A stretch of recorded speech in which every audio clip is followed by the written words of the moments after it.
I had a couple episodes of this done a long time ago. I just never recorded it. But anyway, here it is now. What if Goku was raised with the Saiyans, man? All right, we're going to start off with the story. Hope you guys like it. Let's get into it. Episode 1. Bardock stood before the pod, his son Kakarot secured inside. The pod's display flickered with pre-set up coordinates for Earth, a weak, inconsequential world where the infant Saiyan would bide his time until the planet's eventual conquest.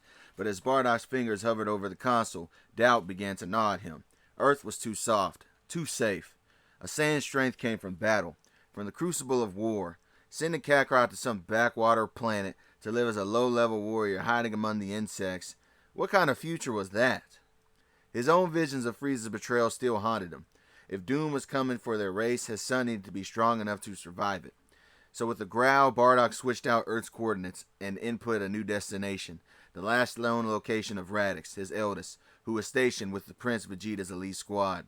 Raditz was arrogant, but he was loyal to their bloodline. He'd ensure Kakarot was raised as a true Saiyan, hardened, ruthless, and hungry for power. The pod's engines began to roar to life, and Bardock stepped back with his jaw set. Grow strong, Kakarot. Grow strong enough to defy fate itself. And with a burst of light, the pod launched, not towards Earth's obscurity, but toward the heart of the rest of the Saiyans.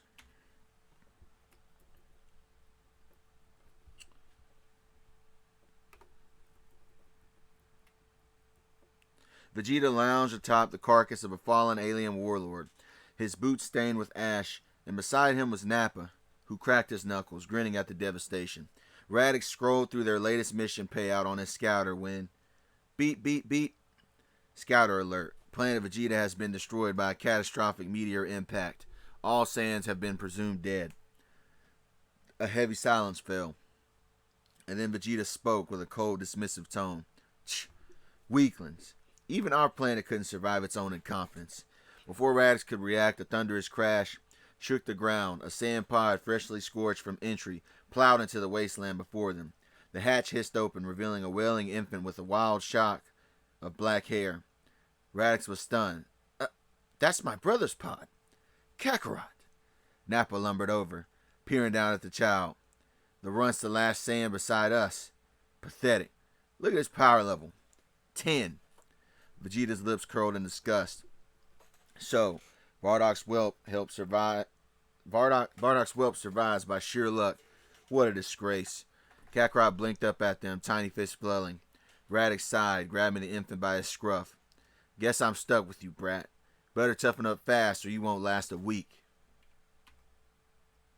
By the time Kakarot could walk, he had already learned the brutal hierarchy of the Saiyan survival. He was the smallest, the slowest, and the easiest to throw into the fray as a distraction, while the others, Vegeta, Nappa, and Raditz, reaped the glory of conquest. On mission after mission, Kakarot became the squad's unwilling shield. When alien artillery rained down, he was shoved forward to absorb the blast. When enemy warriors ambushed him, he was hurled into the fight first, usually set off as bait, buying seconds for the elites to strike. Each time he crawled back from the brink of death, his body reforged by a series of Zenkai boosts. But no matter how much his power inched upward, he was still leagues behind the rest, probably because his power level started off so low. Vegeta sneered at his struggles. Pathetic. Even with our Saiyan blood, you're barely stronger than the insects that we slaughter. Nappa used him as a living training dummy, laughing as Kakarot's bones cracked under his blows. Raditz, though occasionally somewhat guilt-stricken, never really intervened. This is how Saiyans grow, brother, he'd grunt before tossing him into the next battle. Kakarot's only advantage was his unnatural endurance. Where others would have died, he just kept getting back up. Weaker, yes, but never completely broken. Yet every recovery only deepened the squad's contempt. To them, his resilience wasn't strength. It was proof that he belonged at the bottom. And so the boy who might have been Earth's gentle protector became something else. A scarred, half-feral survivor clinging to the life in the shadows of monsters. Raditz was the least cruel by Saiyan standards, at least. He never broke Kakarot's ribs for sport like Nappa did, or mocked his failures with the same venom as Vegeta. But his kindness was a passive thing, a mere absence of malice rather than actual care. When Kakarot limped back from another beating, Raditz would toss him a half-charred ration, not out of pity, but because a starving warrior was a useless one. When Nappa hurled the boy into a pack of alien animals, Raditz would sigh and fire a key blast to thin the herd. Not to save his brother, but to keep their squad from losing even their meager punching bag. But really, though, deep down, Raditz was relieved.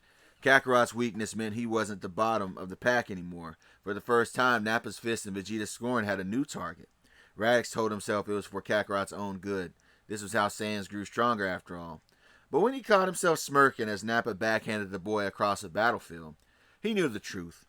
He was just glad it wasn't him. One night after Kakarot collapsed in the dirt, his face swollen from another training session, Raditz nudged him with his boot. Stop crying. Weakness will get you killed. Kakarot wiped his bloody nose, eyes dull with exhaustion. I know. And don't touch me. Raditz walked away, ignoring the small tightness that was within his chest. Brotherhood was a luxury Saiyans couldn't afford. Nappa took special pleasure in breaking Kakarot from time to time. The boy's stubbornness, his refusal to stay down, irritated the Hulking Saiyan like a thorn in his boot. Every mission, Nappa made sure Kakarot knew his place, and that was beneath his heel. One evening, after a failed conquest left the squad nursing their wounds, Nappa stormed to their makeshift camp. His armor cracked, but his ego was intact. His eyes locked onto Kakarot, who was quietly gnawing on a scrap of ration. Still eating like a runt, huh? Maybe if you fought as much as you chewed, you wouldn't be so useless. Kakarot didn't flinch. He'd heard it all before, but this time, something within him snapped. I'd fight better if I was as big and dumb as you are. Maybe if you didn't eat so much, you'd be faster to avoid the attacks. A hush fell over the camp. Even Vegeta, usually disinterested, glanced up with mild amusement. Nappa's face, however, twisted in rage. You little worm. He lunged, face slamming in Kakarot's gut hard enough to send him skidding across the dirt. Blood splayed from the boy's mouth, but he staggered upright with his teeth bared. Is that all you got? Nappa's laughter was a thunderclap. He cracked his knuckles, looming over the battered child. Yeah, this'll be fun. What followed wasn't even a fight, it was just a beatdown. Blow after blow rained down, bones snapping under Nappa's fist. Yet every time Kakarot hit the ground, he clawed his way back up. His breath ragged, but his eyes were burning. Vegeta smirked. What a stupid little cockroach. Finally, when Kakarot's body couldn't take it anymore, he collapsed unconscious, and Nappa spat on him, turning away, uttering that the kid had a death wish. Vegeta rarely wasted his energy even beating Kakarot. Why dirty his hands on something so beneath him? Instead, he carved the boy apart with his words. Each syllable was sharper than Nappa's fists. He would be cold and disdainful, saying, Look at you. Pathetic. Even your breathing is weak. Kakarot would stiffen, his scrawny frame tensing under the weight of Vegeta's glare. The prince circled him like a vulture, lips curled in permanent disgust. He would mock him. Your father was a low-class fool, but at least he was a warrior Saiyan. You? You're just a stain on our bloodline. A mistake the universe hasn't bothered to erase yet. Raditz would tense, but say nothing. Nappa's brutality was quite explosive, but Vegeta's cruelty was surgical. He knew exactly where to twist the knife.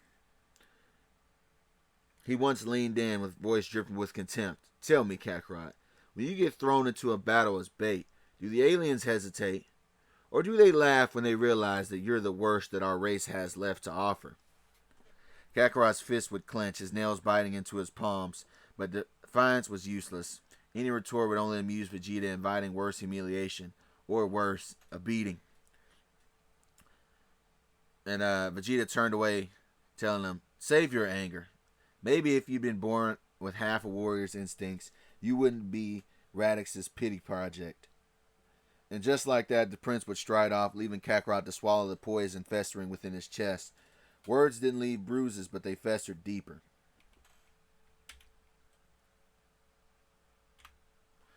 Frieza had little patience for weaklings, especially Saiyan weaklings. When he summoned Prince Vegeta's squad for debriefings, his crimson eyes slid over Nappa's hulking form, Raditz's anxious posture, and Vegeta's simmering resentment. But Kakarot, the runt, was so insignificant, Frieza often forgot he even existed. Ah, Vegeta, still dragging around the young mascot, I see. Vegeta sneered, shoving Kakarot forward like a stray animal. Unfortunately, he's barely worth the air he breathes. Frieza's lips curled in amusement as he glanced at the scrawny boy. His power level laughable, his presence irrelevant. How quaint. I suppose even vermin can cling to their own kind. Kakarot said nothing, with his head bowed, but his fist trembled at his sides, and Frieza noticed, but he didn't care. He began to yawn. Really, Vegeta, if you're going to keep pets, at least train them to be useful. A flick of his tail and the subject was closed. Kakarot wasn't even worth another thought. And just like that, Kakarot faded back into obscurity as the weakest member of a dead race. But every dog would have its day. By the time Kakarot was in his mid-teens, unlike Goku, who was raised with discipline and martial arts philosophy under Grandpa Gohan, Kakarot's upbringing was a relentless gauntlet of survival, without guidance. His fighting style was raw, vicious, and unrefined, less about technique and more about sheer brutality. He fought like a cornered animal, because that's pretty much exactly what he was. Ken and Goku fought fair, relishing challenge and respecting opponents. Kakarot had no such luxury. Weakness meant death, so he exploited every advantage, being the weakest member of the group. He threw sand in the eyes of his opponents. He used throat strikes, biting. He even used debris as makeshift weapons. And if an enemy hesitated, he capitalized instantly. Honor was a fool's luxury. Survival was all that really mattered. With no formal training, Kakarot's movements were quite erratic, a chaotic blend of desperation and instinct. Where Goku's style was disciplined, Kakarot's was improvisational, rolling with blows to minimize damage, using his smaller size to slip past his opponent's defenses, and targeting vulnerable spots, joints, pressure points to cripple stronger foes. Kakarot learns early that his enemies expect him to be a weakling, so he plays the fool, limping, feigning ignorance, only to strike when they drop their guard. He leans into Vegeta's contempt, Nappa's sadism, and even Frieza's indifference, using their arrogance against him, plotting to try to overthrow them one day. The squad dismissed him as a mindless punching bag, but beneath the bruises, he was really studying them. His greatest and most dangerous strategy, though, was deliberately taking damage to trigger his Zenkai boost. He provoked beatings, endured near-fatal wounds, and crawled back stronger. A slow, painful grind toward power. It was a gamble every time, but it was the only way to close the gap. He was already about half as strong as Raditz. He had a power level of 600.